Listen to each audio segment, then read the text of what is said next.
기자쇼 안지용입니다.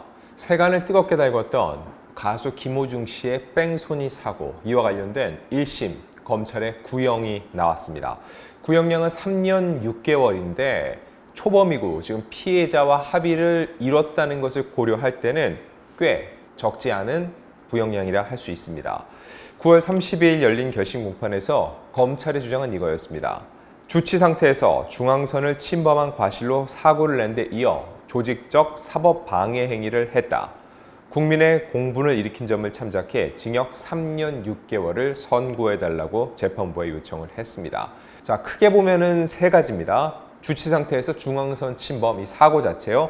그 다음은 조직적 사법 방해. 그리고 세 번째는 국민의 공분을 일으켰다는 겁니다. 구체적으로 혐의 내용은 특정범죄가중처벌법상 위험운전치상, 도주치상, 도로교통법상 사고 후 미조치 등에 해당이 됩니다.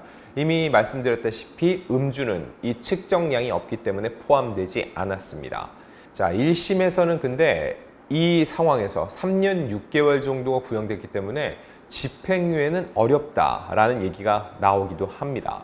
자, 왜 그런 말이 나오는 건지, 실제로 그런 것인지 법률적으로 한번 오늘은 따져드리겠습니다. 더 나아가서 앞서 이루어진 이 보석 신청은 일단 이날 재판부가 판단하지 않았습니다. 왜 그런 것인지, 보석 가능성은 있는지도 함께 짚어보겠습니다. 자, 이날 재판 현장을 먼저 간략하게 브리핑해 드리겠습니다. 김호중은 목발을 짚은 채 법정에 들어섰고요. 이날 법정에는 김호중 씨의 아버지를 비롯한 가족들도 동석해 있었습니다. 검찰은 과실이 중하고 조직적으로 사법방해를 해 국민적 공분을 일으켰다라고 구형이유를 밝혔고, 앞서 말씀드렸다시피 초범임을 고려할 때, 그리고 다른 함께 재판을 받고 있는 또 동료들과도 비교할 때도 구형량이 상대적으로 꽤 높았습니다. 이에 대한 김호중 씨 측의 입장은 어떨지 살펴보면, 일단 변호인입니다. 모두 인정하고 깊이 반성한다. 혐의점을 모두 인정을 했습니다. 죄에 상응하는 처벌을 달게 받을 각오가 돼 있다. 그러면서도 지난 5월 구속 이래 4개월 넘게 수감하며 매일 반성과 참회 시간을 가지고 직접 사죄의 글을 제출하기도 했다. 모든 혐의를 인정하고 반성한다. 그리고 그 의미로 반성문을 실제로 재판부에 제출하기도 했습니다. 이어서 변호인은 다만 일부 언론 보도와 같이 혼자 소주를 3병 이상 마시고 인사불성 상태에서 운전했다고 보긴 어렵고, 피해자가 합의해 처벌을 원치 않는 점 등을 고려해달라고 얘기를 했습니다. 인사불성 상태로 운전했다고 보긴 어렵다. 이거는 위험운전 치상에 해당되는 내용이 그렇게까지 과하진 않는다라는 주장으로 보이고, 또한 처벌 불원에 대한 호소를 했는데 그 이유가 일단 음주운전에 해당되지 않았다는 거, 그리고 이미 피해자와 합의를 했고 피해자는 처벌을 원치 않는다는 불원서를 제출을 했다. 이런 내용들을 호소를 한 겁니다. 또 하나는 이겁니다. 김 씨는 널리 알려진 연예인으로서 이미 대중과 여론으로부터 가혹하리만큼 무거운 처벌을 받은 것이나 마찬가지라면서 법이 허용하는 선에서 최대한 관대한 판결을 내려달라고 호소를 했습니다. 가수로서 활동이 굉장히 어려운 상황에 이르렀고 대중적인 질타도 많이 받았기 때문에 가혹하리만큼 무거운 처벌을 받은 것과 마찬가지란 주장을 이 변호인은 펼치고 있는 거죠. 그럼 김호중 씨 본인의 최후 진술은 어땠는지 살펴보겠습니다. 일단 양손은 모은 채 본인이 종이에 적어온 진술 내용을 읽어 내려갔습니다. 그 내용을 보면, 가장 먼저 이번 일로 피해 입은 피해자 선생님께 사죄의 마음을 담아 이 글을 꼭 전해드리고 싶습니다. 죄송하고 반성하겠습니다. 모든 건 저로 인해 일어난 일입니다. 옆에 있는 형들에게도 이 자리를 빌려 죄송하고 미안하다는 얘기를 꼭 하고 싶었습니다. 훗날 인생을 사랑할 때 오늘 이 시간을 잊지 말고 살아가자고 꼭 말하고 싶습니다. 10번 잘하는 삶보다 같은 실수를 반복하지 않는 삶을 살아가려고 노력하고 정진하겠습니다. 정신 차리고 똑바로 살겠습니다. 진심으로 죄송합니다.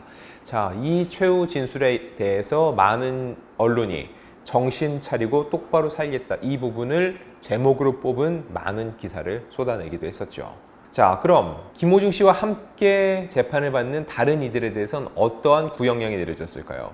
일단 음주 사건을 은폐하는 데 관여한 혐의로 함께 기소된 생각엔터테인먼트 이광득 대표와 본부장 전모 씨에겐 각각 징역 3년을 구형했습니다. 그리고 김 씨의 매니저 장모 씨에게는 징역 1년을 구형했습니다. 자, 그럼 지금부터 본격적인 얘기를 시작해 볼까 합니다. 검찰이 3년 6개월을 구형을 했는데 과연 이 상황에서 집행유예가 가능하느냐 이걸 따져보는 건데,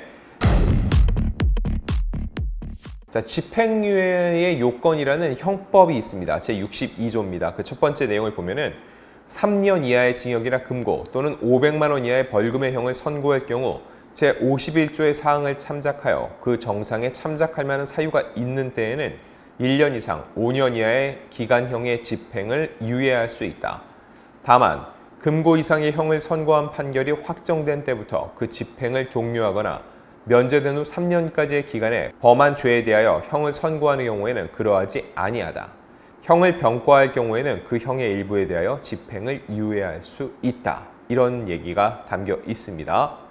자, 근데 여기서 핵심적인 내용이 이겁니다. 3년 이하의 징역이나 금고 또는 500만 원 이하의 벌금형을 선고한 경우 이때 집행유예가 가능하다는 거죠. 근데 지금 검찰이 김호중 씨에게 어떠한 구형령을 내렸죠? 3년 6개월의 징역에 처해달라는 주문을 했습니다. 3년과 3년 6개월. 자, 그런데 중요한 건 여기선 구형과 선고가 다르다는 겁니다. 일단 검찰이 재판부에 구하는 양이 바로 구형량입니다. 3년 6개월을 구했어요. 근데 최종적으로 선고는 누가 내리죠? 재판부가 내리죠. 재판부가 내리는 게 선고형량인데 이 법조문을 보면은 형을 선고할 때입니다. 형을 선고할 때. 즉, 선고 기준이라는 거죠. 이렇게 놓고 봤을 때 법원이 3년 이하의 징역을 선고할 경우 이에 대해서 집행유예를 부과할 가능성도 배제할 수 없다는 겁니다. 그렇기 때문에 최종적으로 김호중 씨의 집행유예 가능 여부는 마지막 선고까지 가봐야 알 수 있다는 거죠. 자, 그러면 앞서서 이미 구속이 된 유아인 씨의 사례랑 한번 비교를 해볼게요. 일단 유아인 씨는 약물 관련된 거니까 혐의점은 다릅니다. 하지만 유명 연예인으로 활동을 해오고 많은 대중에게 영향을 미쳤다는 점, 그리고 초범이었다는 점, 이런 측면에서 한번 비교를 해보겠습니다.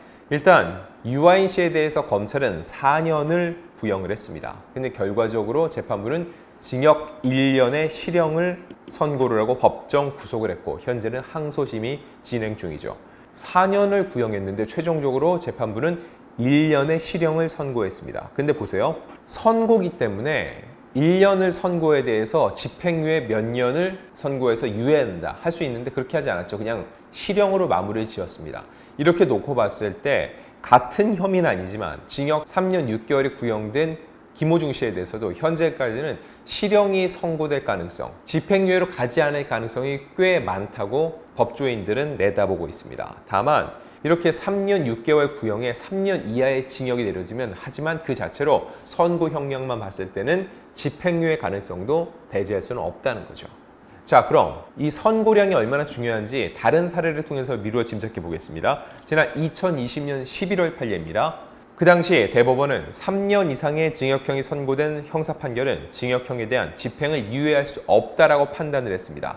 왜냐하면은 그 당시에 사기 및 전자금융거래법 위반 혐의로 재판에 넘겨진 이모 씨라는 사람이 있었는데 이 사람에 대해서 징역 3년 6개월에 집행유예 5년을 선고를 했습니다.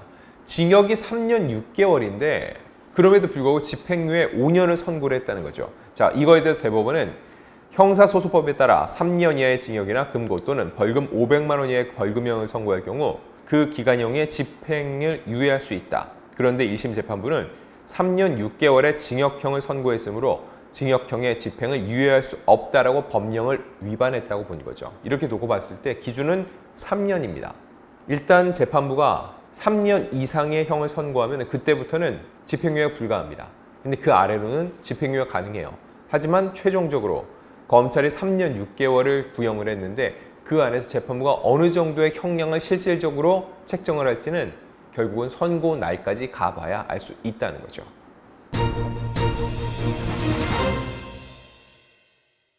자, 다음은 보석입니다. 보석에 대해서는 어떻게 재판부가 판단할지 한번 내다보면 이날 재판에서 이 보석 청구에 대한 신문도 함께 진행이 됐습니다.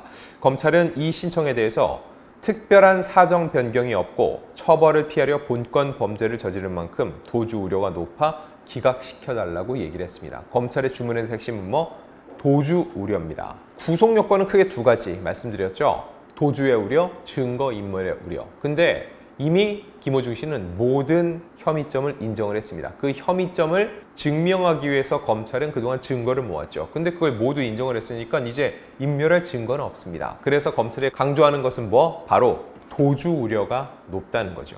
자, 이에 대해서 김호중 씨의 변호인은 피고인은 발목 양쪽에 대해 수술을 통해 증상을 완화하려 했으나 살인적인 스케줄로 인해 수술을 잡지 못하고 의사 처방을 받아 약물을 복용하며 버텼다. 구치소 측에 외부 진료 등 완화하기 위한 조치를 취해 줄 것을 요청했으나 경호상 문제 등 난색을 보이며 오히려 보석 청구를 권유하기도 했다고 설명을 했습니다. 현재까지 재판부는 보석 허가 여부 그리고 결정 시점은 판단하지 않았습니다. 김호중 씨의 선고일은 오는 11월 13일인데 그때 가서 최종적으로 판단을 하거나 혹은 그 이전에 보석 판단을 내릴 수 있는데 아직까지는 어떠한 결정을 내리지 않고 있다는 거죠. 아니 11월 13일에 실형을 살게 되면 보석이 무슨 의미가 있나 할 수 있는데 실형이 내려져도 보석 신청까지 함께 받아들일 수 있습니다. 실형을 내리되 이러이러한 치료가 필요하니까 보석을 허가한다로 갈 가능성도 아예 배제할 수는 없다는 거죠. 근데 이제 김호중 씨 변호인의 진술을 보면은 이런 얘기를 합니다. 경호상 문제 등 난색을 보이며 오히려 구치소 쪽에서 보석 청구를 권유하기도 했다는 겁니다. 경호상 문제가 뭘까요? 김호중 씨가 치료를 받기 위해서 수감 중인 상태에서 나가게 되면은 이 호송차부터 해서 여러 가지 준비가 필요한데 김호중 씨의 팬들이 몰릴 경우에 경호상의 문제 혹은 또 김호중 씨의 팬들이 아니더라도 이번 사태를 굉장히 좋지 않게 본 사람들 입장에서는 김호중 씨한테 어떤 위해를 가할 수도 있다. 이런 여러 가지 문제 때문에 구치소 측에서 이러한 문제 제기를 했고 오히려 보석 청구를 권유하기도 했다고 하는데 실질적으로 그런 식의 의견 조율이 있었는지는 아마 보석 청구를 할 때 재판부가 구치소 측의 입장을 넣거나 할 수도 있을 텐데 실질적으로 이루어졌다면 보석 허가 과정에서 이 역시 재판부가 들여다볼 것으로 보이고요. 과연 재판부가 선고에서 어떤 형량을 내릴지 그리고 보석 허가 여부는 어떻게 심사를 할지 이 부분도 저희가 또 쫓아가면서 여러분들께 분석해 드리겠습니다.